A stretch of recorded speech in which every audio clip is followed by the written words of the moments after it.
Alhamdulillahi Rabbil Alamin. Segala puji bagi Allah Jalla Jalaluh, Tuhan semesta alam. Dialah yang menciptakan. Dialah yang menguasai. Dialah yang mengatur kapan hujan turun dan kapan berhenti. Kapan manusia dilahirkan dan kapan dia mati. Kita yang masih hidup memakan rizki dari karunia-Nya. Karena sejatinya semua yang ada pada diri kita adalah miliknya. Wa bihi nasta'in ala umurid dunya waddin. Dan kepadanya kita meminta pertolongan dalam menghadapi masalah-masalah dunia. Nih, para santri wati, para siswa dan para santri yang sebentar lagi akan menghadapi ujian, atau sebagiannya sedang dalam masa ujian. Ketahuilah, yang dapat menolongmu hanya Allah Jalla Jalaluh. Maka jangan bersandar kepada kecerdasanmu, kepada kuatnya hafalanmu, kepada rajinnya dirimu. Tapi bersandarlah kepada Allah Azza wa Jalla. Katakan la haula wa la quwwata illa billah. Tidak ada yang mudah kecuali yang Allah menjadikannya mudah. Dan Allah menjadikan yang sulit itu mudah. Kapan? Apabila Allah berkehendak. Dan dalam urusan-urusan agama juga kita minta tolong sama Allah. Futur. Semangat yang kendor. Redupnya api yang membara di diri kita untuk menuntut ilmu, untuk beribadah. Maka hendaklah kita juga meminta tolong kepada Allah Jalla Jalaluh. Allahumma salli wa sallim ala abdika wa rasulika Sayyidina wa maulana Muhammadin wa ala alihi wa ashabihi ajma'in, amma ba'd. Hari ini tanggal 7 Jumadal Akhir 1446 Hijriah. Kita akan mengkaji kembali tentang perjalanan hidup Nabi alaihi salatu wassalam. Kita ingin mengenal beliau lebih dalam lagi. Kalau di pertemuan sebelumnya kita berbincang tentang kondisi negeri tempat beliau diutus. Bagaimana masyarakatnya. Bagaimana kondisi ekonomi mereka. Bagaimana sosial politik mereka di tempat itu. Dan Allah Jalla Jalaluh menjadikan negeri tempat beliau diutus adalah sebaik-baiknya negeri. Mekah itu adalah negeri yang paling Allah cintai. Allah letakkan di sana Ka'bah yang menjadi kiblat seluruh umat Islam. Dan Nabi kita Muhammad alaihi salatu wassalam juga diutus dari kabilah yang paling mulia. Dan nasab beliau adalah nasab yang paling mulia. Beliau sayyidu waladi Adam. Beliau adalah yang paling mulia, penghulunya semua anak keturunan Adam. Nabi kita Muhammad alaihi salatu wassalam lebih baik daripada nabi-nabi yang sebelumnya. Beliau diutus sebagai rahmatan lil alamin. Ketika Abu Sufyan ditanya oleh Heraklius pada masa genjatan senjata yang terjadi antara umat Islam di Madinah dengan Quraisy di Mekah. Salah satu pertanyaan Heraklius, dia mengatakan, "Kaifa nasabuhu fikum?" Gimana nasabnya dia? Huwa fina dzu nasab. Dia orang yang nasabnya mulia. Yang ini disaksikan oleh penduduk Mekah. Dan orang-orang besar yang ada di Jazirah Arab menyaksikan hal itu. Dan memang para nabi diutus dari nasab yang mulia. Baik, kita akan membaca tentang nasab Nabi alaihi salatu wassalam. Paling tidak kita tahu namanya Nabi kita alaihi salatu wassalam adalah Muhammad bin Abdullah. Nah, silahkan dibaca. Barakallahu fiik. Nasab dan keluarga Nabi Sallallahu Alaihi Wasallam. Nasab Nabi. Ada 3 bagian tentang nasab Nabi Sallallahu Alaihi Wasallam, yaitu bagian yang disepakati kebenarannya oleh para pakar sirah dan nasab, yaitu sampai Adnan. Kedua, bagian yang mereka perselisihkan, yaitu antara nasab yang tidak diketahui secara pasti dan nasab yang harus dibicarakan. Tepatnya Adnan ke atas hingga Ibrahim alaihi salam. Barakallahu fikum ya. Di sini ada yang perlu diperbaiki ya di terjemahan. Mengingatkan kembali agar jangan malas belajar bahasa Arab. Jangan kemudian berpikir, ya Allah berat banget belajar bahasa Arab. Enggak. Bahasa Arab itu mudah. Al-Quran itu berbahasa Arab. Dan tidak ada kitab di muka bumi ini yang dihafal seperti Al-Quranul Azim. Anak-anak kecil menghafalnya. Dan nih, adik-adik di rumah Quran pada menghafal bahasa yang bukan bahasa ibunya, dan ternyata dia mampu. Maka yang hafal 1 juz Al-Quran, dia sudah memiliki banyak kosakata Arab. Bagaimana dengan yang hafal 2 juz? Bagaimana dengan yang hafal 3 juz? Berapa kosakata Arab yang dia hafal? Bukan dia tahu, dia menghafalnya. Cuma kadangkala kita itu ya males. Semoga bahasa Arab yang merupakan bahasa agama ini bisa kita kuasai. Nah, contohnya sekarang. Terjemahan nih. Yang nomor 2 ya. Coba ditampilkan. Ya. Yang kedua, bagian yang mereka perselisihkan. Yaitu antara nasab yang tidak diketahui secara pasti dan nasab yang harus dibicarakan. Bayangin coba.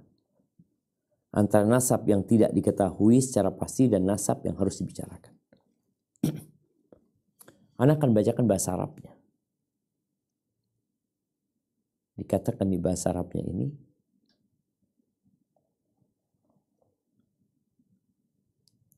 wa juz'un ikhtalafu fihi ma baina mutawaqqifin fihi wa qa'ilin bihi. Bagian yang mereka perselisihkan, yaitu bagian di antara para ulama ada yang tawakuf. Tawakuf artinya tidak menerima dan tidak menolak. Dan ada yang menetapkan. Ada yang tawakuf, artinya dia tidak menolak dan tidak menerima. Dan ada yang berkata dengannya, yakni menetapkan nasab ini. Ada yang menetapkannya. Tuh lihat. Bagaimana antara bahasa Arabnya dan bahasa terjemahan. Jadi yang kedua ini, bagian yang kedua ini, bagian yang diperselisihkan oleh para ulama, sebagian tawakuf, tidak menerima dan tidak menolak. Absen, dia tidak menetapkan sikap, anak nggak tahu. Tapi sebagian mengatakan enggak, menerima. Ini tepatnya antara Adnan sampai Nabi Ibrahim. Jadi kalau antara Nabi kita Muhammad alaihissalam sampai Adnan itu disepakati. Sampai Adnan. Muhammad bin Abdullah bin Abdul Muttalib bin Hashim bin Abdi Manaf bin Qusay bin Kilab. Nanti sampai ke Adnan. Itu disepakati kebenarannya. Nah, setelah Adnan ini itu diperselisihkan sampai Nabi Ibrahim. Ada yang menerima, ada yang tawakuf. Tapi yang ketiga, silahkan dibaca. 3. Bagian yang sama sekali tidak kita ragukan bahwa di dalamnya ada hal-hal yang tidak benar, yaitu Ibrahim ke atas hingga Adam. Nah, dilanjutkan. Di bagian sebelumnya, kami sudah membahas sedikit tentang masalah ini. Inilah rincian dari 3 bagian tersebut. Bagian pertama, Muhammad bin Abdullah bin Abdul Muttalib yang namanya Syaibah bin Hashim, yang namanya Amru bin Abdul Manaf, yang namanya Al-Mughirah bin Qusay, yang namanya Zaid bin Kilab bin Murrah bin Ka'ab bin Lu'ay bin Ghalib bin Fihr, yang berjuluk Quraisy dan menjadi cikal bakal nama kabilah, bin Malik bin An-Nadr, yang namanya Qais bin Kina'ah bin Khuzaimah bin Mudrika, yang namanya Amir bin Ilyas bin Mudad bin Mizar bin Ma'ad bin Adnan. Barakallahu fiik. Ini yang disepakati dari Nabi kita Muhammad alaihissalam. Coba kita hitung ya.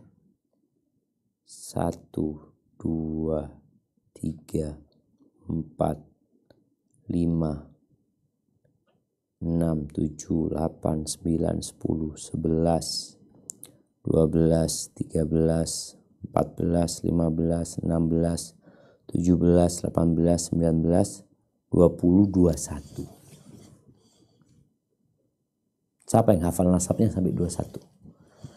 Sebagian kita hanya menghafal nasab, dia mungkin sampai kakeknya. Ditanya siapa nama bapak kakeknya, wallahu a'lam. Banyak nggak tahu. Padahal urusan nasab ini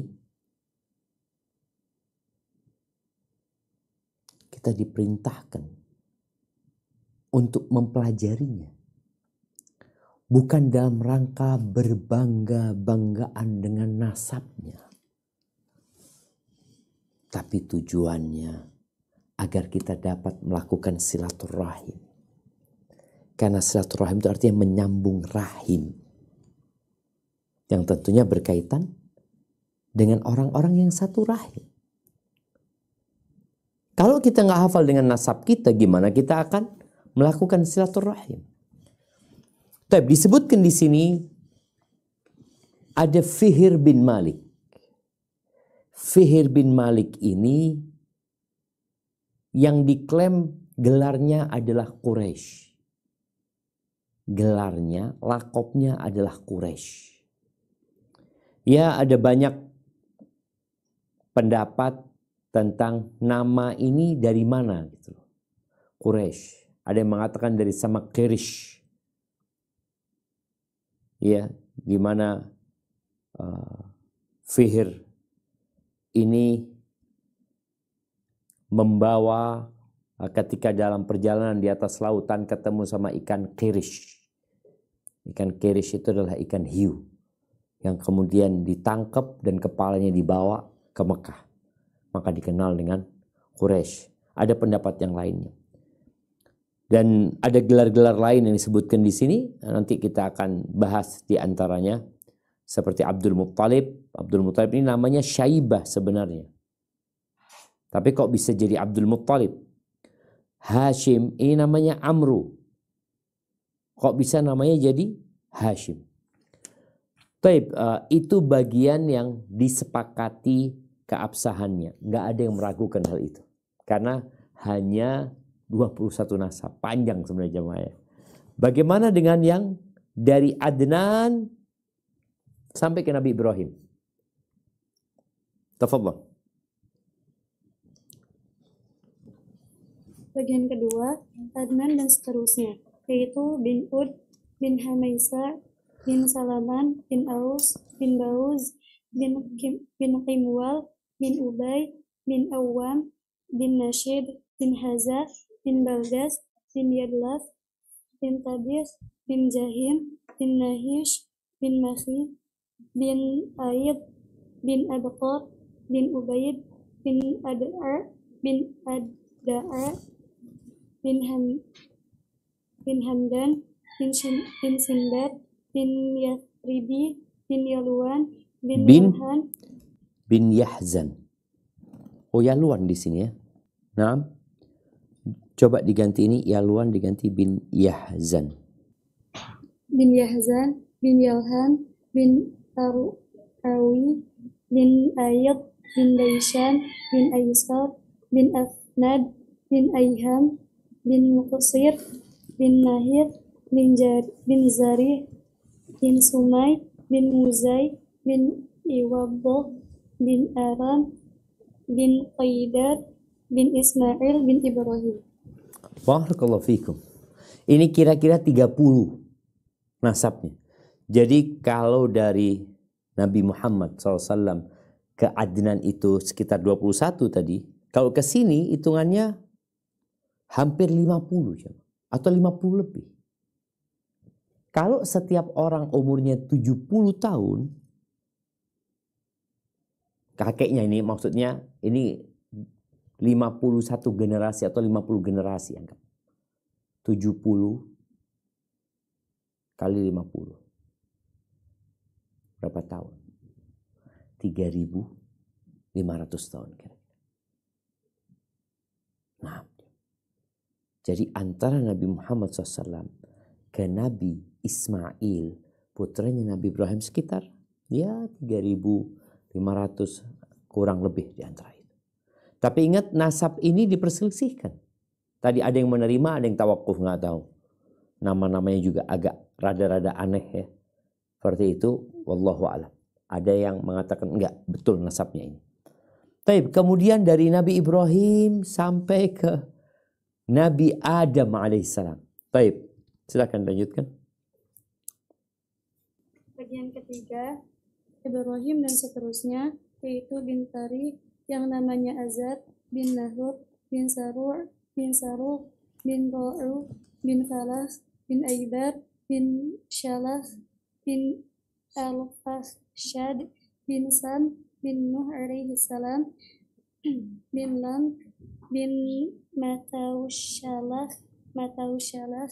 bin Akhnuf, bin Idris alaihi salam, bin apa?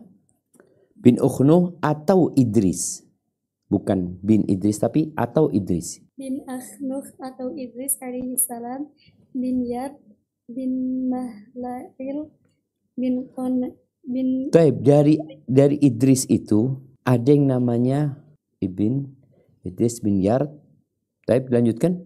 Bin Malhalil, bin Mahlail, bin Qainan, bin Yanusha, bin Sya'id, bin Yanusha. Di bahasa Arabnya Anusha. Coba dalam kurung Anusha. Naam. Bin Shish bin Adam. Tapi jamaah rahimakallah, kalau kita lihat dari Nabi Ibrahim ke Adam malah pendek. Yang panjang itu dari Adnan yang tadi hampir 30 bahkan 30 lebih mungkin menuju ke Ibrahim. Maka wallahu a'lam. Kalau dilihat dari nasab ini, coba kita lanjutkan. Tadi 50, anggap tadi 50 ya. 50 tambah bin tarikh 1, 2, 3, 4, 5, 6, 7, 8, 9, 10, 11, 12, 13, 14, 15, 16, 17, 18. Hanya 18 generasi. Mungkin saja gitu. Tapi generasi di masa itu panjang-panjang umurnya. Nabi Adam alaihissalam disebutkan 1000 tahun umurnya. Atau 960 tahun. Kemudian Nabi Nuh disebutkan 1400 tahun. Jadi kalau pertanyaannya, berapa umur manusia di muka bumi ini? Kalau ikut ini, ya nggak terlalu banyak. Nggak sampai puluhan ribu.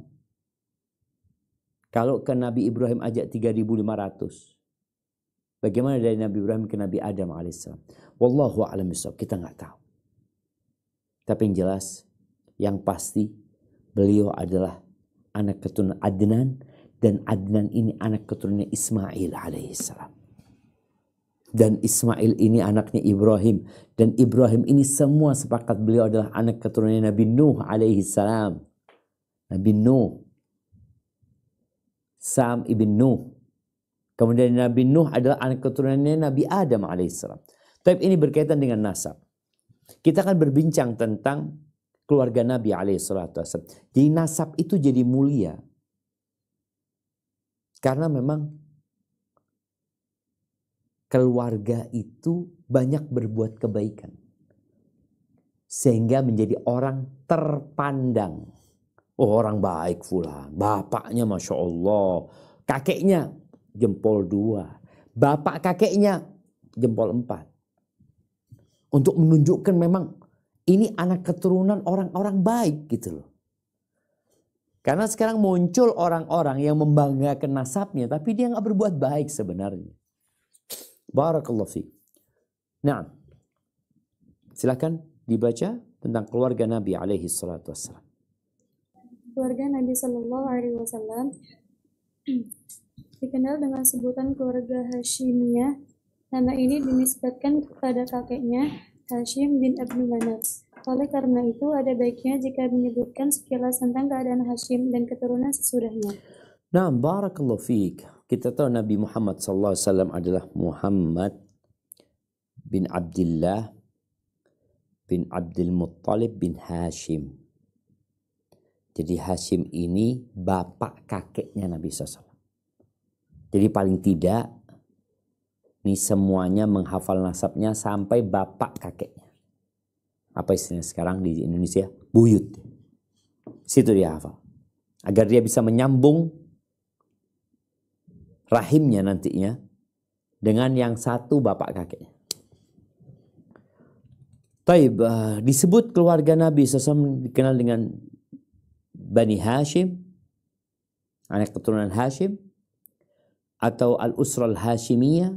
Sampai sekarang kalau kita lihat Jordan atau Maroko, itu dikenal dengan kerajaan Hashimiyah, karena mereka adalah dari Bani Hashim. Taib, siapa sih Hashim sebenarnya? Kita tahu namanya Hashim bukan Hashim. Hashim itu gelar. Nah, tafadhal dibaca. Pertama, Hashim. Seperti telah kami sebutkan sebelumnya, Hashim adalah orang yang memegang urusan air minum dan makanan Bani Abdul Manaf. Hashim sendiri adalah orang yang kaya raya dan terhormat. Dialah orang yang pertama kali memberikan temukan roti bercampur kuah kepada orang-orang yang menunaikan ibadah haji di Mekah. Dia juga orang yang pertama kali membuka jalur perjalanan dagang 2 kali dalam 1 tahun bagi orang-orang Quraisy, yaitu sekali pada musim dingin dan sekali pada musim kemarau. Barakallahu fikum. Ya, yang pertama terakhir terjemahan ini musim kemarau. Emangnya di Arab ada musim kemarau? Musim kemarau itu lawannya musim apa? Musim hujan. Jadi kalau lawannya musim dingin, musim apa? Musim panas. Diganti musim panas. Iya, disebutkan di sini bahwasanya Hashim adalah orang yang mengurusi tentang penanganan air minum. Jadi kalau sekarang ini apakah ada Menteri Perairan, Menteri Air Minum dan Makanan? Subhanallah, Hashim ini orang yang mendapatkan tugas. Jadi di Mekah itu ada pembagian tugas. Karena kita tahu secara politik di Mekah tidak ada raja, yang ada qabilah-qabilah. Dan di Mekah itu ada banyak kehormatan, jabatan kehormatan. Dalam ngurusin jemaah haji, ngurusin Ka'bah. Dan Hashim itu mendapat tugas untuk menangani air minum dan makanan buat siapa? Buat jemaah haji. Nah, tunggu. Iya, dari anaknya Abdul Manaf, Hashim adalah orang yang memegang urusan air minum dan makanan dari anak keturunan Abdi Manaf. Hashim bin Abdi Manaf. Jadi Abdul Manaf ini memegang banyak jabatan, kemudian jabatan itu dibagi-bagi. Hashim dapat bagian mengurusin makanan dan minuman bagi jemaah haji ya. Tulis ini bagi jemaah haji.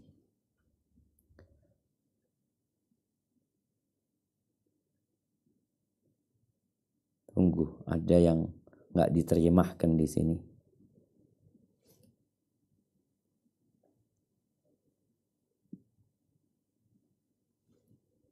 Nah, ada yang perlu ditambahkan jamaah. Disebutkan di sini memegang, coba Nah, adalah orang yang memegang urusan air minum dan makanan dari Bani Abdi Manaf. Dari Bani Abdi Manaf ketika terjadi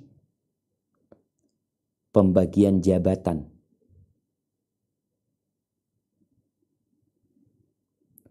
antara Bani Abdi Manaf dan Bani Abdiddar. Dan Bani Abdiddar.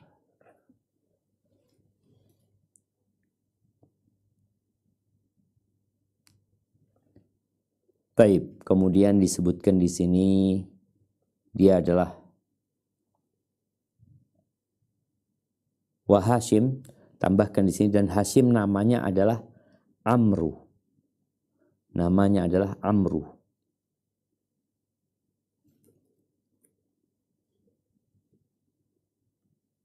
Kemudian diganti namanya Hashim atau dinamakan Hashim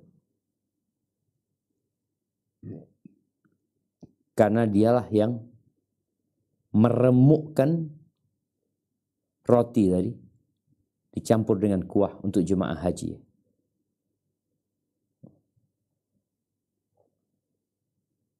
Nah, disebutkan dia orang yang pertama membuka jalur perdagangan dagang 2 kali dalam 1 tahun bagi orang-orang Quraisy. Itu sekali pada musim dingin dan sekali pada musim panas.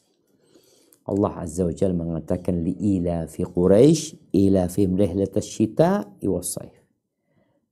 Di musim dingin mereka berangkat ke Yaman di musim dingin. Di musim panas mereka berangkat ke Syam. Siapa yang memulai? Yang memulai ini adalah Hashim. Jadi kalau kita melihat bisa ditampakkan peta Mekah ya. Peta Mekah supaya kita mengingat kembali bagaimana posisi Mekah ini. Udah pernah dibahas sih sebelumnya ketika kita membicarakan kondisi ekonomi orang-orang jahiliyah. Tapi anak ingin mengingatkan kembali bahwasanya Hashim ini yang pertama membuka jalur perdagangan ke Yaman dan ke Syam. Ya. Kita lihat mana Yaman. Tuh, Yaman di bawah ya. Kalau lihat di sini Yaman di bawah, lebih dekat ke Indonesia Yaman ini. Kenapa banyak orang-orang hijrah dari Yaman? Karena mereka tinggal naik kapal sampai ke Indonesia. Mana Indonesia? Oh, kita lihat tuh. Indonesia di sini ya. Oh tuh, dari Yaman mereka langsung ke Indonesia. Makanya jarang yang dari Mekah ke Indonesia. Baik, kita lihat Mekah.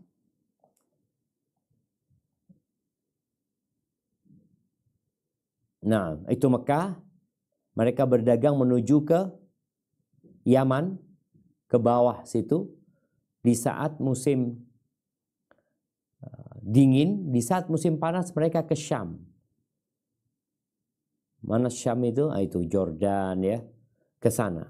Siapa yang melakukan yang pertama kali? Hashim. Supaya kita tahu Hashim ini punya catatan sejarah yang cemerlang. Di mana orang-orang Quraisy yang awalnya hidup dalam kesusahan, lalu mereka mendapatkan jalur perdagangan. Seperti yang sudah disebutkan ya. Kalau kita lihat yang namanya Singapura. Singapura punya apa sih? Punya hasil alam apa Singapura? Kok bisa kaya? Ternyata dia sebagai pedagang. Karena tempatnya itu ya orang-orang mau bawa barang ke sana, dari sana baru ke Indonesia. Sebagian barang dari Indonesia lewat Singapura dulu baru ke tempat lain. Jadi posisi strategis itulah yang menguntungkan mereka untuk berdagang. Dan Allah memberikan keamanan kepada mereka. Baik, dilanjutkan. Di antara momen kehidupannya, dia pernah pergi ke Syam untuk berdagang.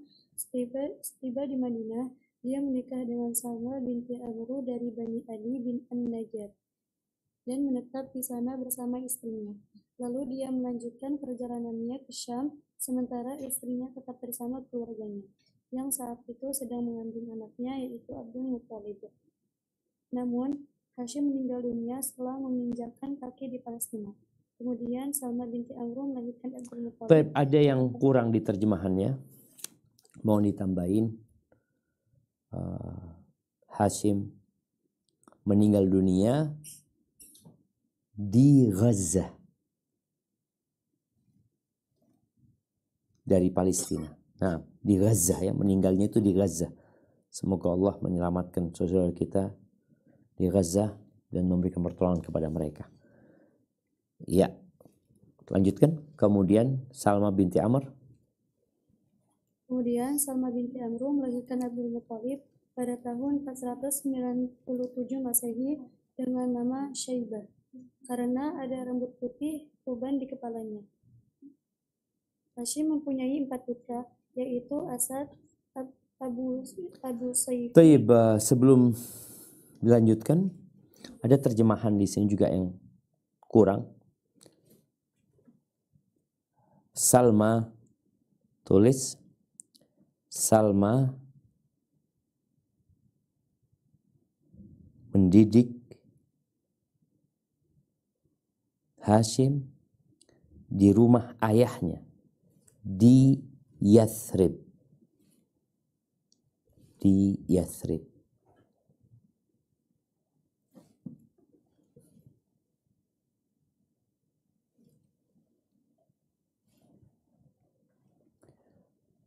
Kemudian ditambahkan lagi, ini bahasa Arabnya Anda bacakan. Walam yash'ur bi ahad min usratih bi Makkah. Dan keluarga di Mekah nggak ada yang tahu. Dan keluarga di Mekah,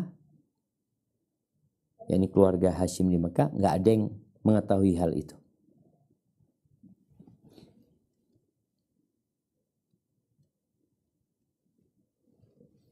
Baik, lanjutkan. Hashim mempunyai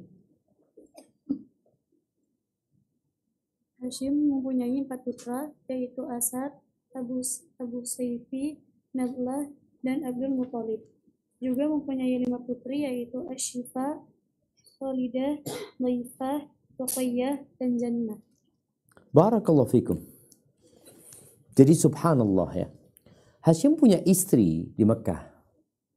Tapi kita tahu dari zaman dulu poligami itu sudah dilakukan. Ketika Hashim ini berangkat ke Madinah, nikah dia di Madinah. Karena memang lewat. Makanya kalau kita kepingin tahu loh, Nabi itu kok punya keluarga di Madinah. Keluarganya itu dari neneknya ini. Dari istrinya Hashim. Dari Bani Najjar tadi disebutkan dia. Menikah sama Salma binti Amr. Subhanallah. Kalau kita mau tahu Salma, Salma ini sosok wanita terhormat. Di saat orang-orang jahiliyah mendolimin wanita, tidak memberikan hak kepada wanita, Salma ini kalau dia menikah sama orang, hak cerai itu di tangannya Salma. Jadi menikah syaratnya aku yang menceraikan. Jadi bukan suami yang menceraikan istrinya, tapi istri yang menceraikan suami. Jadi ada persyaratan yang sudah dibuat. Ini menunjukkan martabat yang tinggi yang dimiliki oleh Salma, ibunya Syaibah ini. Menikah sama Salma, sudah setelah itu melanjutkan perjalanan. Dan dulu juga di negeri kita orang-orang ketika berdagang itu, ketika mampir dia ke pulau ini, dia menikah di sana ya. Karena perjalanannya panjang jamaah. Nggak ribut, nggak ada handphone, nggak ada apa, nggak ada yang cerita, fulan nikah di sini. Nggak ada.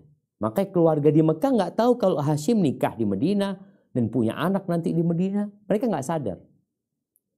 Kemudian Hashim ini berangkat ke Syam, melanjutkan perjalanan, meninggal di Syam. Nggak pernah balik lagi ke kota Mekah. Istrinya hamil, mungkin dia juga nggak tahu.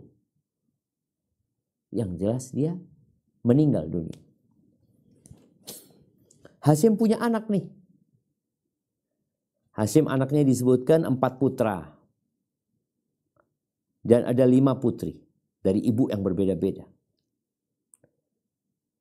Kok bisa yang menggantikan posisi Hashim ini Abdul Muttalib? Ada apa dengan Syaibah ini? Ingat namanya Syaibah karena ada ubannya. Ada apa? Subhanallah jamaah. Wallahu a'lam bishawab. Tapi kita lihat ya. Seorang yang hidup di tempat yang jauh dari keluarganya. Biasanya dia akan dididik untuk hidup keras dan bertahan serta mandiri. Abdul Muttalib gak ada bapaknya. Dia hidup sama emaknya. Mau tidak mau dia harus berjuang di sana. Hidup mandiri. Nah ini ceritanya Hashim. Hashim meninggal dunia. Abdul Muttalib cilik lahir di kota Yathrib, di kota Madinah. Dibesarkan oleh ibundanya, oleh Salma. Terus bagaimana ceritanya? Kok bisa Abdul Muttalib bin Hashim ini kembali ke kota Mekah? Iya, dilanjutkan. Abdul Muttalib, Syaibah. Sebagaimana yang telah kita singgung pada bagian terdahulu bahwa penanganan air minum dan makanan sepeninggal Hashim ada di tangan saudaranya, yaitu Al-Muttalib bin Abdul Manaf. Seorang laki-laki yang terpandang, dipatuhi dan dihormati di tengah kaumnya, yang dijuluki orang-orang Quraisy dengan sebutan Al-Fayyad, sang dermawan, karena memang dia adalah seorang yang dermawan. Tatkala Al-Muttalib mendengar bahwa Syaibah Abdul Muttalib sudah tumbuh menjadi seorang pemuda, maka dia mencarinya. Setelah keduanya saling berhadapan, kedua mata Al-Muttalib meneteskan air mata haru. Lalu dia pun memeluknya dan dia bermaksud membawanya. Namun Abdul Muttalib menolak ajakan itu, kecuali jika ibunya mengizinkannya. Kemudian Al-Muttalib memohon kepada ibu Abdul Muttalib, tetapi permohonan itu juga ditolak. Al-Muttalib berkata, sesungguhnya dia akan pergi ke tengah kerajaan bapaknya dan tanah suci Allah Ta'ala. Akhirnya ibunya mengizinkan. Abdul Muttalib pun dibawa ke Mekah dengan dibonceng di atas untanya. Sampai di Mekah, orang-orang berkata, inilah dia Abdul Muttalib. Al-Muttalib berkata, celakalah kalian, dia adalah anak saudaraku Hashim. Barakallahu fiik. Ketika Hashim meninggal dunia, siapa yang menjalankan jabatan atau tugas memberikan minum dan makan kepada jemaah haji? Saudaranya Hashim. Hashim bin Abdi Manaf digantikan sama Muttalib bin Abdi Manaf, anaknya Abdi Manaf. Dan Muttalib adalah orang yang dermawan ya, sampai dikenal dia dengan sebutan Al-Fayyad. Orang yang dermawan, kemudian juga namanya Al-Muttalib ini tusamil Fayyad li sakha'i, karena dia orang yang dermawan dikasih nama Al-Fayyad. Kemudian dia dengar berita kalau Hashim ini pernah menikah di Madinah dan punya anak. Dan anaknya udah gede, udah remaja anaknya. Berangkatlah dari Mekah ke Madinah. Naik onta dia mau cari itu keponakan. Dan inilah paman yang baik ya. Paman yang baik adalah paman yang peduli sama keponakannya.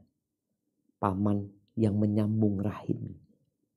Dari Mekah berangkat ke Madinah hanya untuk mencari Syaibah. Kemudian disebutkan sesampainya di kota Madinah,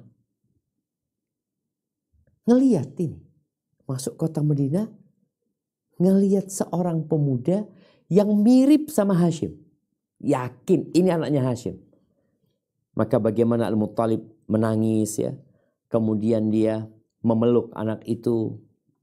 Lalu mau dibawa ke Mekah. Ayo nak berangkat nak ke Mekah. Nggak mau si Syaibah ini. Kata dia enggak. Sampai ibuku ngasih izin. Nih Masya Allah ya. Bagaimana berbaktinya itu anak. Dididik dengan penuh kasih sayang oleh bundanya. Maka dia mengatakan enggak, aku enggak mau ikut. Sampai ibundaku memberikan izin. Berangkat ke emaknya, Salma, seorang wanita terhormat. Minta izin supaya diperbolehkan Syaibah ini ke Mekah. Ibunya enggak mau, enggak. Jangan dibawa anakku itu. Ketika ibunya enggak mau, di sini terjadi negosiasi. Apa yang dikatakan oleh Al-Muttalib? Dia mengatakan, dia nih mau dibawa ke tempat kekuasaan bapaknya gitu. Menuju ke tempat sucinya Allah Azza wa Jalla. Jadi dijelaskan oleh Al-Muttalib, kalau dia di tempat ini, dia akan jadi orang biasa. Sedangkan dia punya jabatan, ada urusan yang harus dia pegang. Karena penjelasan dari Al-Muttalib, maka sang ibu memberikan izin. Namanya siapa? Namanya Syaibah. Syaibah bin Amru. Syaibah bin Hashim bin Abdi Manaf. Diboncenglah sama Al-Muttalib ini menuju ke kota Mekah. Ketika sampai kota Mekah, dilihat sama orang-orang Muttalib bawa budak. Pikirnya mereka Muttalib habis beli budak di Madinah. Maka disebutlah orang yang dibonceng sama Muttalib ini Abdul Muttalib, budaknya Muttalib. Maka Al-Muttalib mengatakan wailakum waihakum ya. Dia mengatakan celaka kalian, ini bukan budak, ini keponakanku. Ini anaknya Hashim. Tapi subhanallah ya, karena sudah kadung mereka menyebutkan budaknya Al-Muttalib, maka dikenallah Syaibah ini dengan Abdul Muttalib. Baik. Dilanjutkan. Abdul Muttalib menetap di rumah Al-Muttalib hingga menjadi besar. Kemudian Al-Muttalib meninggal dunia di Yaman, maka Abdul Muttalib menggantikan kedudukannya. Dia hidup di tengah kaumnya dan memimpin mereka seperti yang dilakukan oleh bapak-bapaknya terdahulu. Dia mendapatkan kehormatan yang tinggi dan dicintai di tengah kaumnya, yang tidak pernah didapatkan oleh bapak-bapaknya. Barakallahu fikum. Taib, Al-Muttalib, Hashim meninggal di Gaza karena pada waktu itu musim panas. Mereka melakukan perjalanan dagang ke Syam. Muttalib meninggal disebutkan di kota namanya Radman di Yaman. Pada saat dagang juga. Meninggal di sana. Buat para anak ya. Jangan malas berbakti sama orang tua. Khususnya ayah. Kalau ibu, kita sering dengarkan kajian berbakti sama ibu, berbakti sama ibu. Betul. Memang Nabi SAW menyuruh kita berbakti sama ibu kita. Ibu kita, ibu baru ayah. Tapi kita lihat perjuangan seorang ayah. Dia melakukan perjalanan menuju ke Syam, meninggal di Syam. Ini Muttalib melakukan perjalanan di Madinah, meninggal ke Yaman, meninggal di Yaman.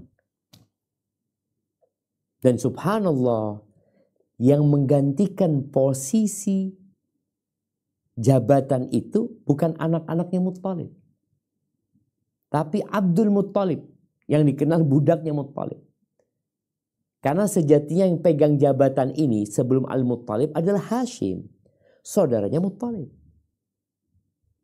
Maka kembali kepada anak keturunan Hashim, Abdul Muttalib bin Hashim. Nanti kita akan lihat apa yang dilakukan oleh Abdul Muttalib ini. Sampai dikatakan dia mendapatkan kehormatan, mencapai tingkat jabatan yang tinggi yang dicintai oleh kaumnya, yang tidak pernah didapatkan oleh nenek moyangnya sebelumnya. Bapaknya sendiri nggak kayak gitu. Apakah itu? Nah, kita akan baca bentar lagi. Nah, namun Naufal, adik bapak Abdul Muthalib atau pamannya sendiri, merebut sebagian wilayah kekuasaannya, yang membuat Abdul Muthalib marah, sehingga dia meminta dukungan kepada beberapa pemimpin Quraisy untuk menghadapi pamannya. Namun mereka berkata, kami tidak ingin mencampuri urusan antara dirimu dengan pamanmu. Maka dia menulis surat yang ditunjukkan kepada paman-paman dari pihak ibunya, yaitu Bani An-Najjar, yang berisikan beberapa bait syair yang intinya meminta pertolongan kepada mereka. Salah seorang pamannya, yaitu Abu Sa'ad bin Adi, membawa 80 pasukan berkuda, lalu singgah di pinggiran Mekah. Kemudian Abdul Muthalib menemui pamannya di sana dan berkata, mari singgah ke rumahku, wahai pamanku. Pamannya berkata, tidak, demi Allah, kecuali setelah aku bertemu Naufal. Lalu Abu Sa'ad mencari Naufal yang saat itu sedang duduk di Hijr bersama beberapa pemuka Quraisy. Abu Sa'ad langsung menghunus pedang dan berkata, demi Robnya Ka'bah, jika engkau tidak mengembalikan wilayah kekuasaan anak saudariku, maka aku akan menebas pedang ini ke batang lehermu. Naufal berkata, aku sudah mengembalikannya. Pengembalian ini dipersaksikan oleh para pemuka Quraisy. Baru setelah itu Abu Sa'ad bin Adi mau singgah ke rumah Abdul Muthalib dan menetap di sana selama 3 hari. Setelah itu dia melaksanakan umroh lalu pulang ke Madinah.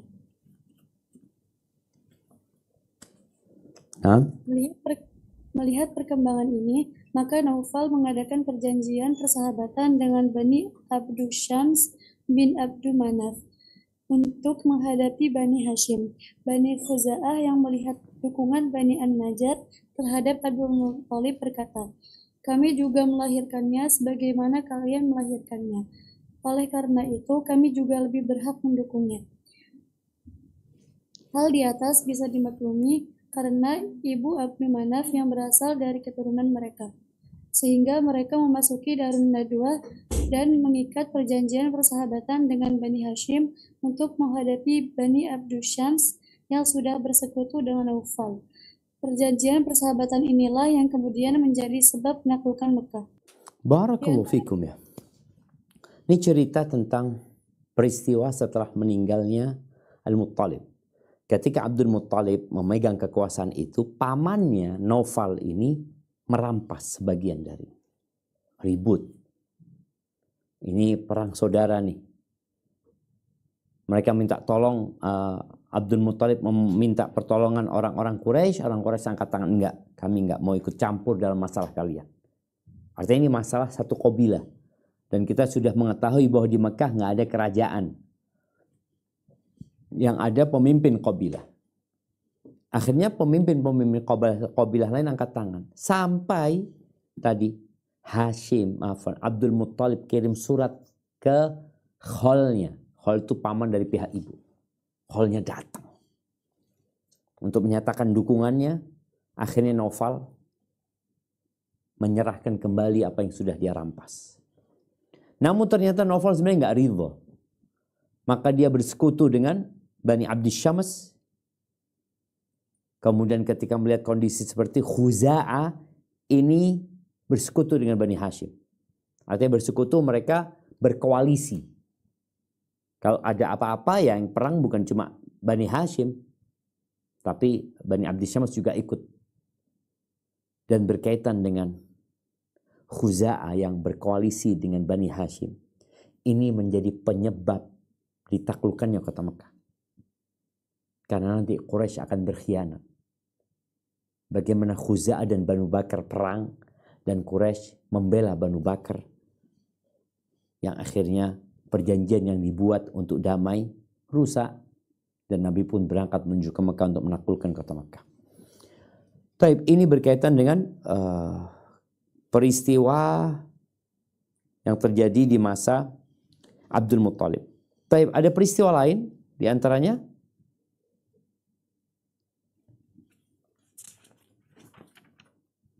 Lanjutkan. Di antara peristiwa penting yang terjadi di Baitul Haram semasa Abdul Muttalib adalah penggalian sumber Zam-Zam dan peristiwa pasukan gajah. Baik, berkaitan dengan sumur Zam-Zam. Ini di terjemahannya nggak disebutin ya, padahal di buku asli bahasa Arabnya ada. Disebutkan, mungkin nanti bisa dicatat, berkaitan dengan sekilas tentang sumur Zam-Zam ini, di mana Abdul Muttalib ketika itu sedang tidur. Ya, disebutkan Abdul Muttalib ini sedang tidur di Hijr Ismail. Tahu-tahu dalam mimpinya dia didatangi seseorang yang mengatakan, ihfir Taibah. Galilah Taibah. Taibah itu yang baik artinya. Maka aku tanya, wama Taibah? Apa itu Taibah itu? Terus hilang. Qal falamma kana al-ghad. Besoknya aku beristirahat tiduran di tempat kemarin dia tiduran.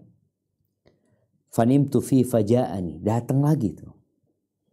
Mengatakan, ihfir barrah.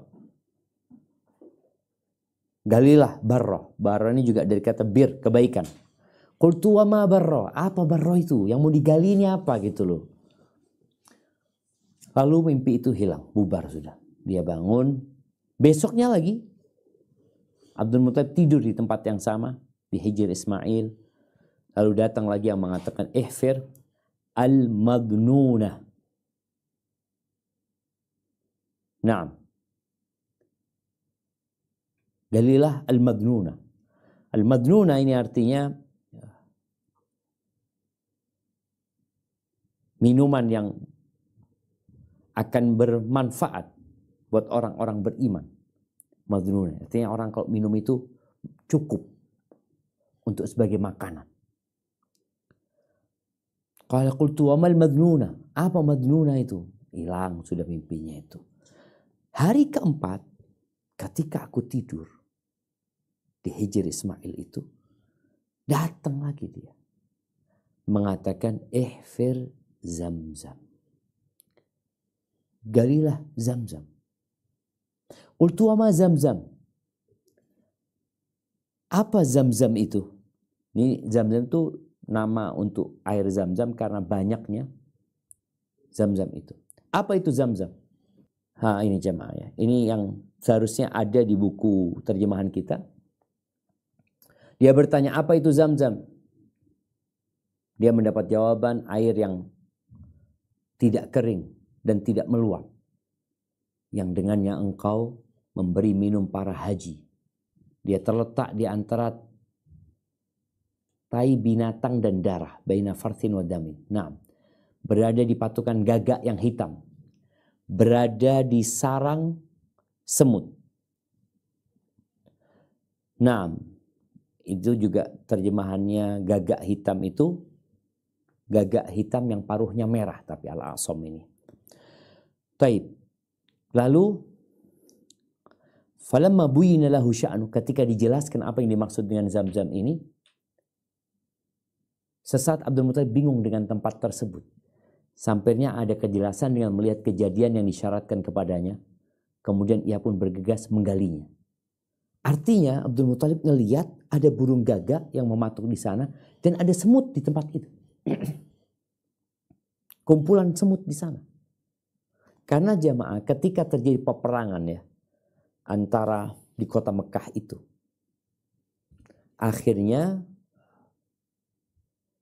Jurhum yang menguasai kota Mekah itu kabur. Ketika mereka kabur, Zam-Zam itu dipendam sama mereka. Sehingga sampai zamannya Abdul Muthalib nggak ada air Zam-Zam.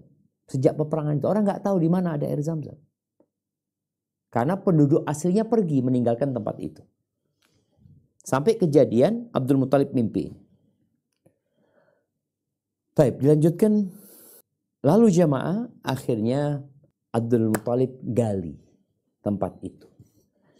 Dia pada saat itu punya anak laki-laki satu.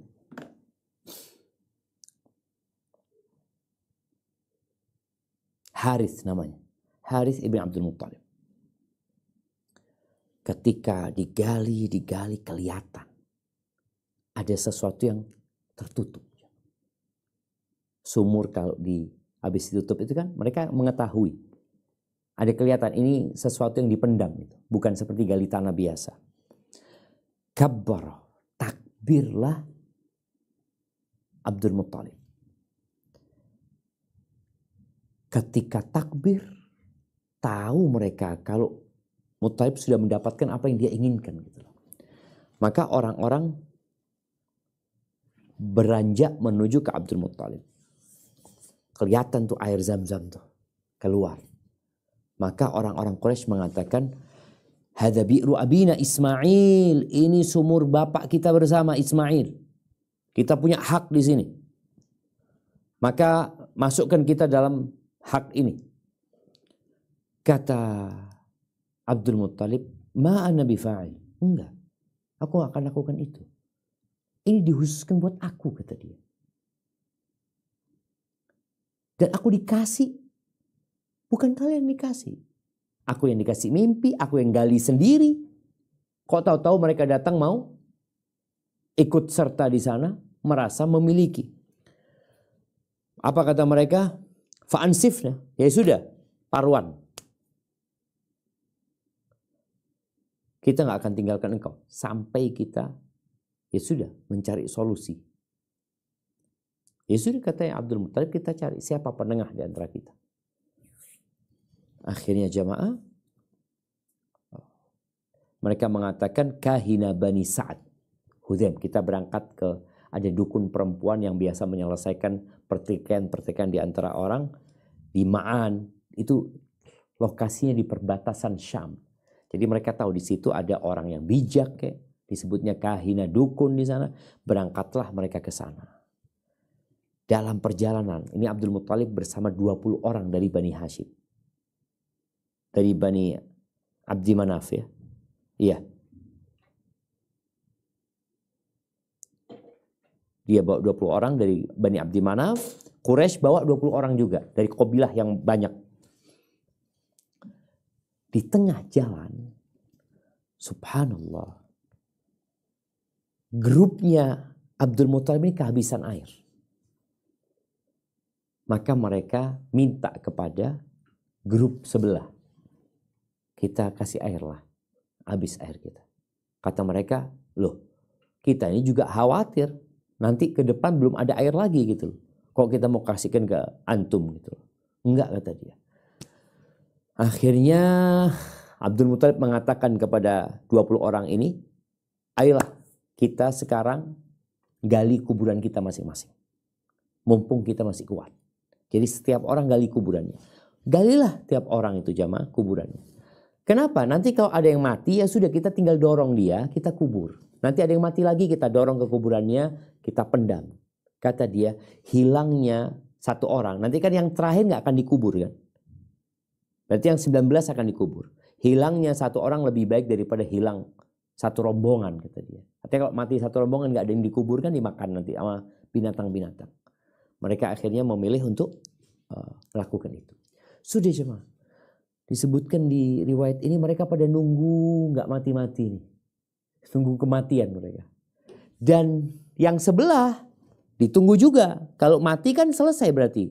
Air itu milik mereka. Ketika lagi diam, Hashim mikir. Kok kita melakukan ini? Kayak orang bodoh aja kita ini, kata dia. Ayo berangkat.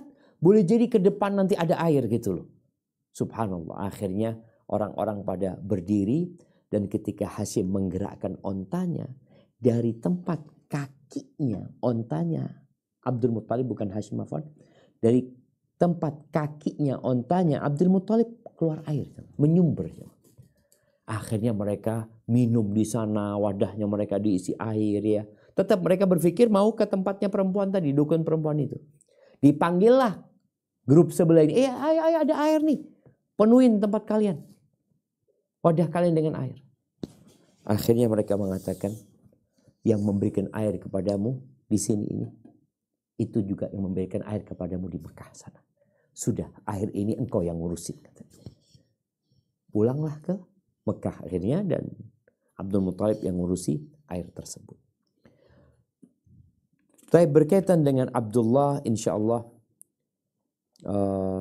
Mungkin kita lanjutkan. Untuk Abdullah ini silahkan dibaca. Atau nanti kita lanjutkan di pekan yang akan datang kalau memang ada banyak pertanyaan.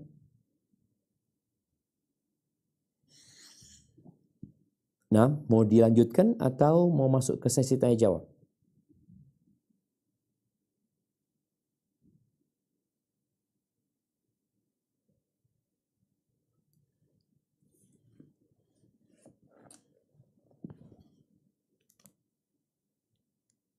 Nah, ada orang di sana?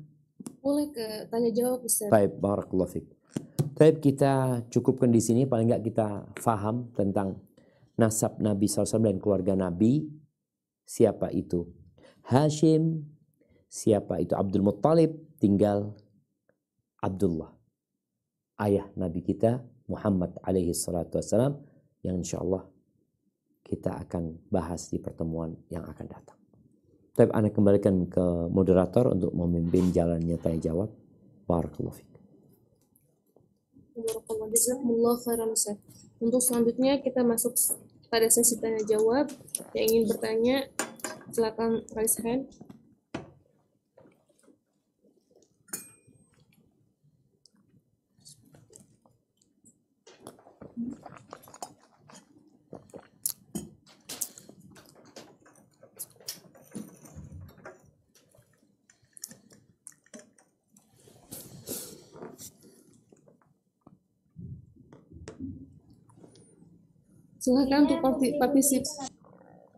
Silakan untuk partisipan Zoom yang ingin bertanya. Silakan raise hand.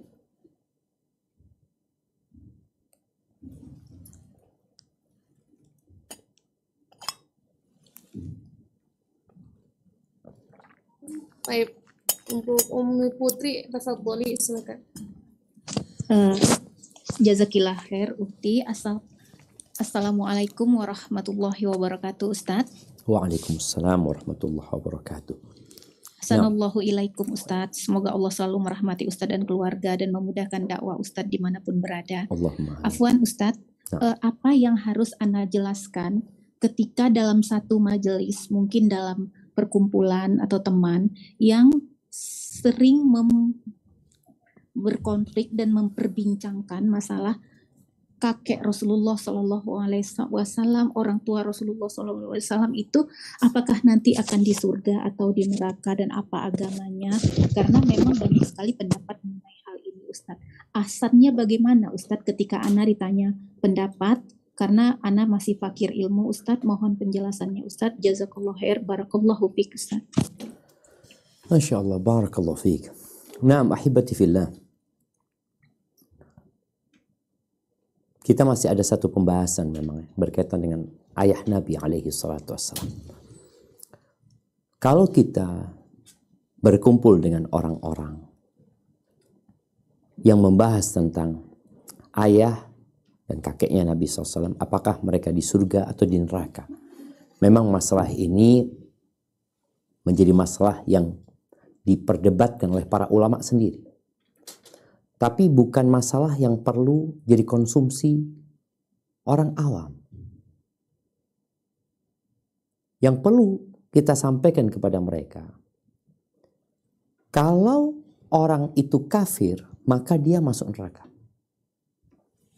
Kalau orang itu termasuk ahli fatrah, maka dia akan ditanya nantinya. Itu mungkin yang perlu disampaikan. Apalagi pembahasan itu bukan pembahasan yang berkaitan dengan amal kita, perbuatan kita, enggak. Tentang sesuatu yang sebenarnya ya enggak ada hubungannya sama kita. Tapi tadi dijelaskan, kalau orang itu kafir, maka dia masuk neraka. Kalau orang itu termasuk ahli fatrah, maka dia akan ditanya. Ini bukan hanya berkaitan dengan bapak Nabi SAW, tapi dengan orang-orang yang hidup pada masa itu. Memang ada pendapat yang ketiga yang mengatakan orang tua Nabi itu muslim. Nggak kafir, bukan dari ahli fatrah juga. Karena ada beberapa riwayat dhaif yang mengatakan bapaknya Nabi dibangkitkan kembali dari kuburnya ketika Nabi SAW berumur 40 tahun dan menjadi Rasul. Lalu diajak untuk masuk Islam dan keduanya bersyahadat. Tapi hadis itu dhaif. Maka yang perlu kita lakukan adalah tadi, orang-orang awam tidak perlu membahas hal itu. Maka kita senantiasa diperintahkan bersalawat kepada Nabi alaihi salatu wassalam, dan berkaitan dengan ayah Nabi, bunda Nabi, kakek Nabi, serahkan kepada Allah Azza wa Jalla. Yang jelas mereka semua akan dihisab dan kita akan dihisab. Bapak kita juga nggak tahu bagaimana nantinya, kakek kita juga seperti apa, maka fokuslah dengan sesuatu yang ada manfaatnya buat kita. Hadza wallahu a'lam bissawab. Nah.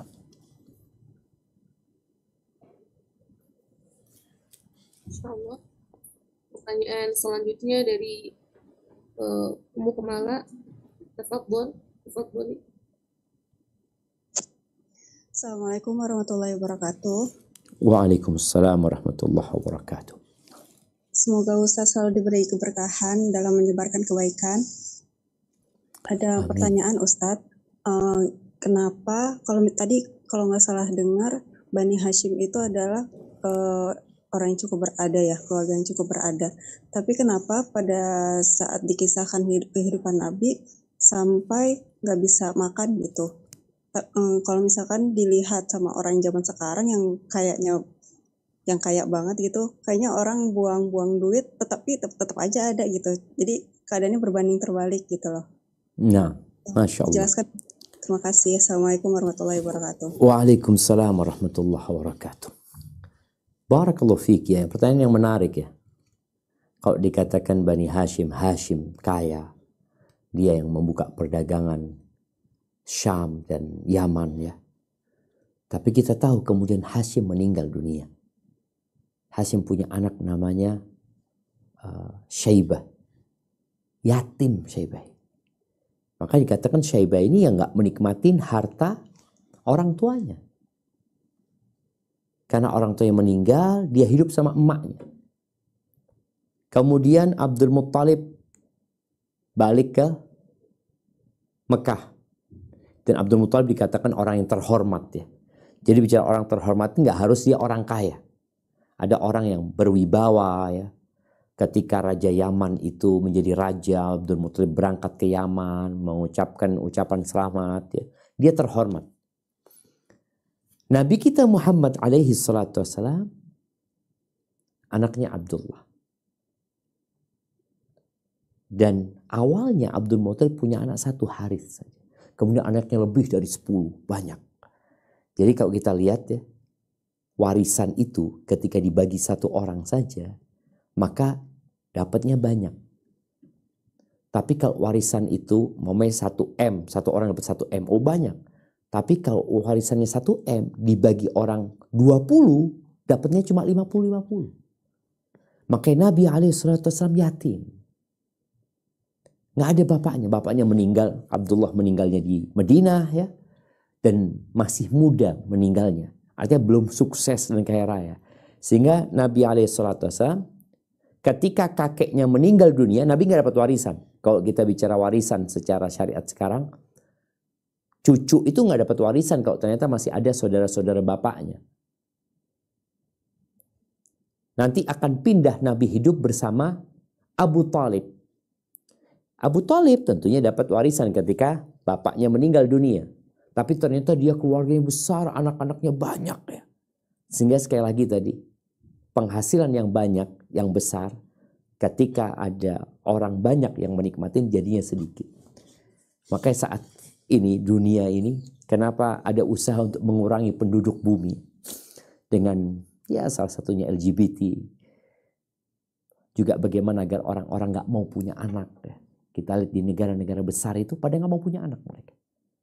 Karena kekayaan di bumi ini menurut nih sebagian orang-orang yang sedang memperhatikan kondisi dunia, adanya konspirasi-konspirasi, mereka mengatakan ketika jumlah penduduk dunia semakin banyak, maka semakin kecil bagian yang akan didapat. Tapi ketika penduduk Indonesia, umpamanya sekarang, penduduk Indonesia 280 juta. Kalau penduduk Indonesia tinggal 100 juta, oh 100 juta ini dapat menikmati kekayaan yang besar.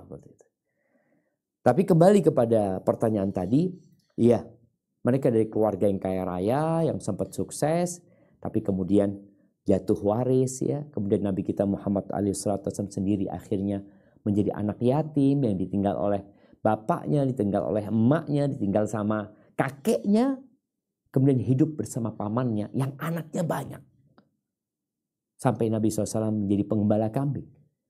Sampai Nabi SAW kemudian membawa dagangan Khadijah ke Syam. Bawa barangnya orang, gak punya barang sendiri. Jadi hanya menjadi pegawai pada waktu itu Rasulullah SAW. Hada wallahu a'lam bissawab. Nah.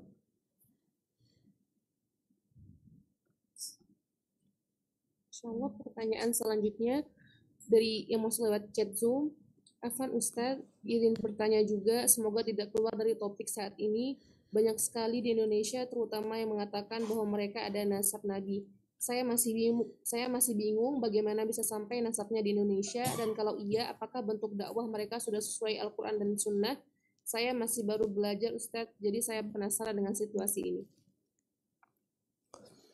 Masya Allah, barakallahu fikum. Nah, ahibati fillah, pada dasarnya manusia itu bertanggung jawab dengan nasabnya dia.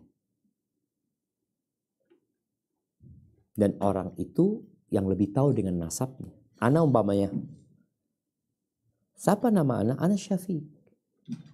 Anaknya siapa? Anaknya Riza. Riza anaknya siapa?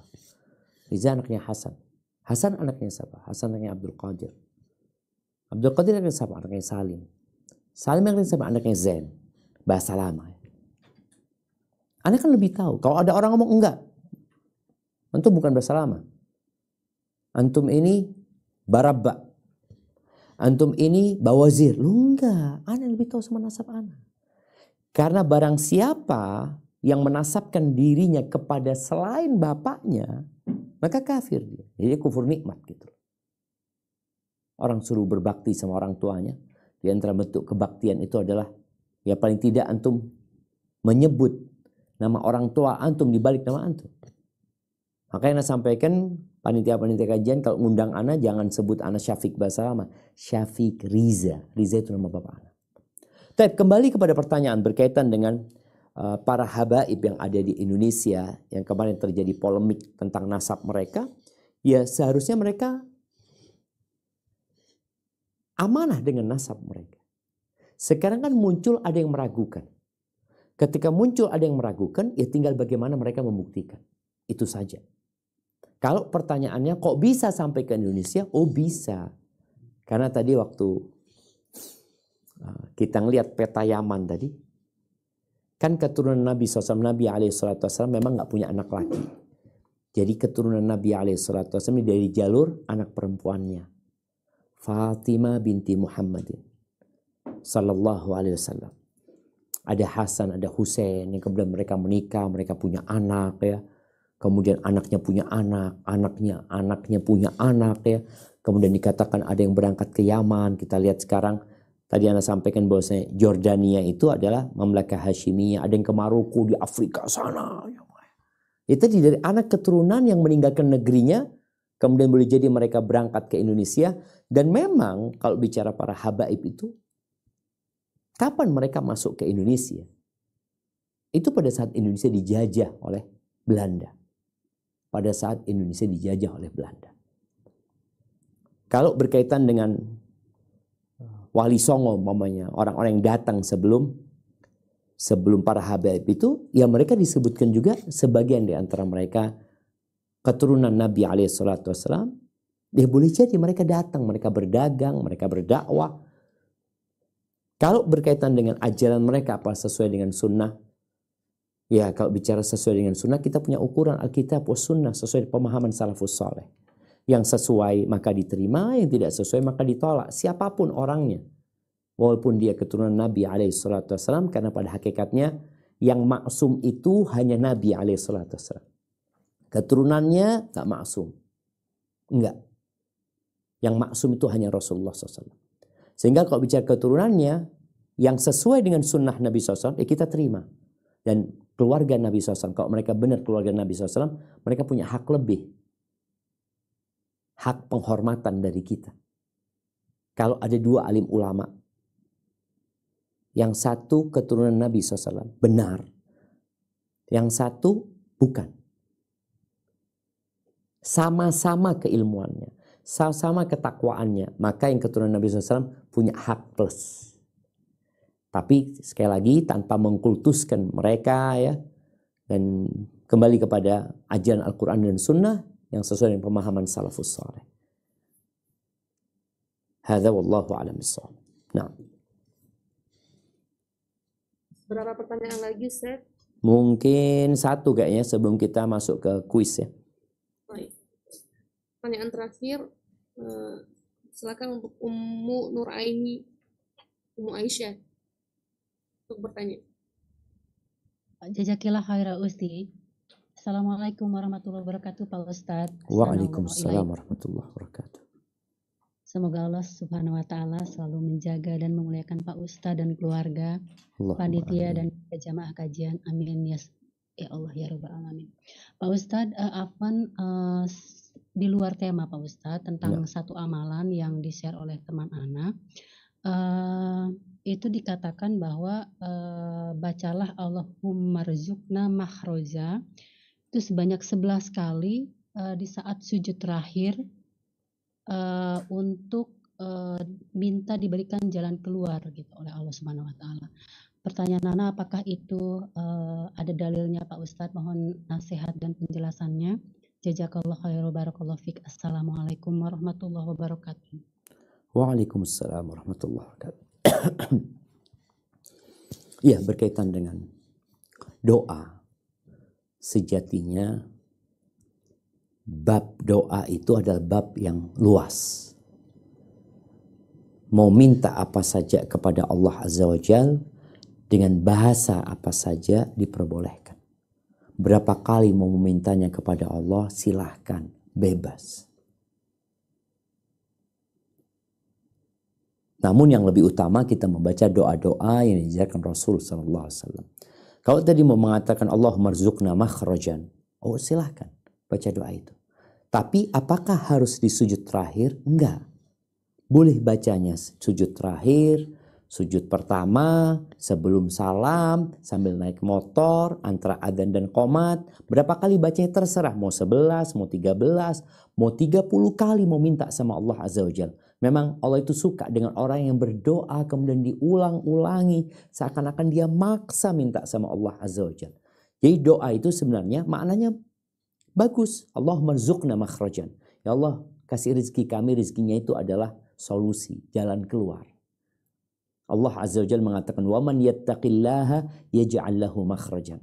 Barang siapa bertakwa kepada Allah, pasti Allah kasih jalan keluar. Itu makhrajan. Jadi orang yang baca doa ini jangan lupa untuk bertakwa kepada Allah Azza wa Jalla. Jangan cuma minta, tapi kelakuannya menyimpang dari apa yang dia pinta.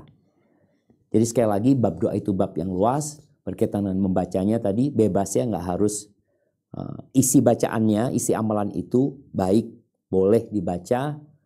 Cuma penetapan di sujud terakhir, bebas. Engkau membaca sujud terakhir sebelum salam, kapan saja boleh. Jumlahnya juga nggak ada batasan. Boleh jadi engkau membaca lebih dari 11, kurang dari 11. Di waktu-waktu yang mustajab, dan semoga Allah memberikan jalan keluar. Barakallahu fiik. Taib, kita masuk ke kuis. Pertanyaan pertama. Nah, siapa nama ibunda Abdul Muttalib? Nah,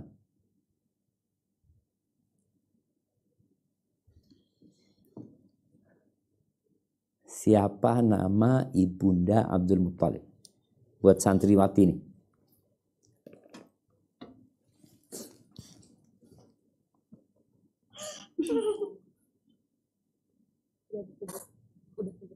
Jawab. Salma binti Amr. Santi. Nah, Salma binti Amr. Taib, pertanyaan buat jamaah.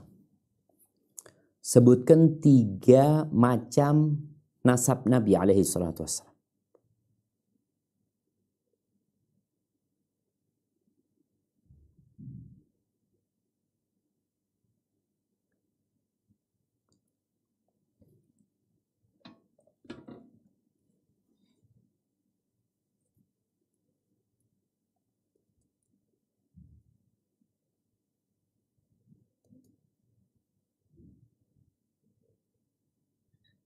Tafadhali untuk Tiratna menjawab.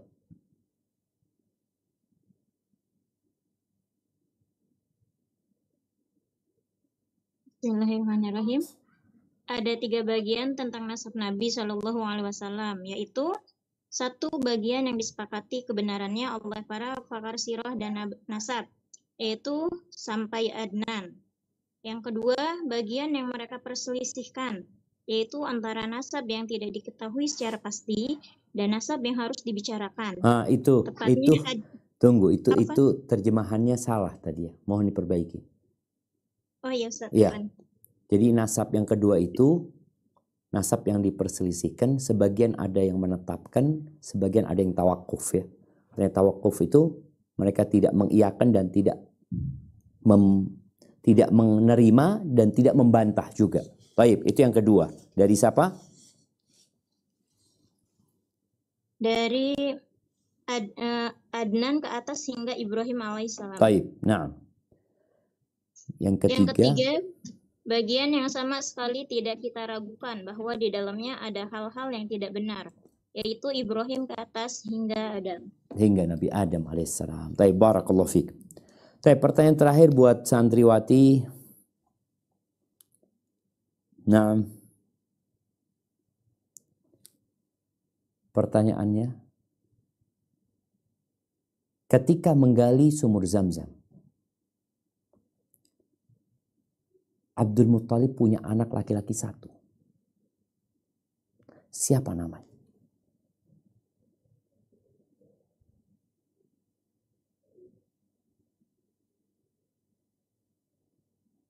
Nah,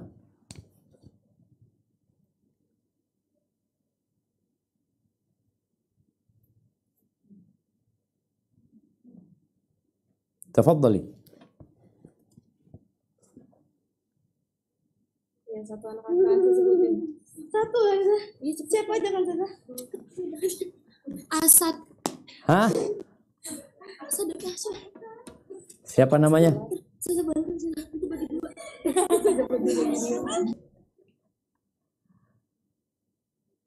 Naam. Haris.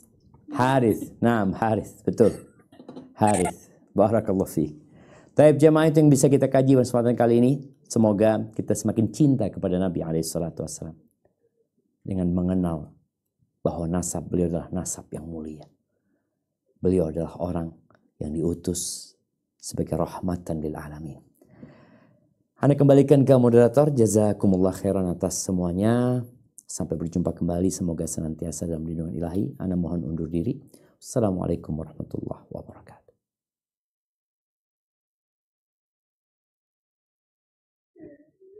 Alhamdulillah kajian pagi ini dari awal sampai akhir telah selesai. Telah sama-sama kita simak, semoga ilmu yang telah kita dapatkan pada pagi hari ini bisa bermanfaat dan semoga Allah mudahkan kita untuk bisa mengamalkannya dalam kehidupan sehari-hari. Kami ucapkan barakallahu fikum wa jazakumullahu khairan kepada Ustaz Dr. Syafiq Riza Basalama LCMA hafizahullah taala yang telah menyampaikan materinya, dan kepada lorong Paradisa yang telah mempersiapkan kajian ini, dan juga kepada seluruh keluarga besar SRB. Kami mohon maaf kepada partisipan yang tidak kami sampaikan terbacakan pertanyaannya karena keterbatasan waktu. Dan bagi yang menjawab kuis tadi, silakan agar menghubungi nomor yang ada di flyer. Mari kita tutup kajian ini dengan doa kafaratul majlis. Subhanakallahumma wa bihamdika asyhadu an la ilaha illa anta astaghfiruka wa atubu ilaik. Assalamualaikum warahmatullahi wabarakatuh.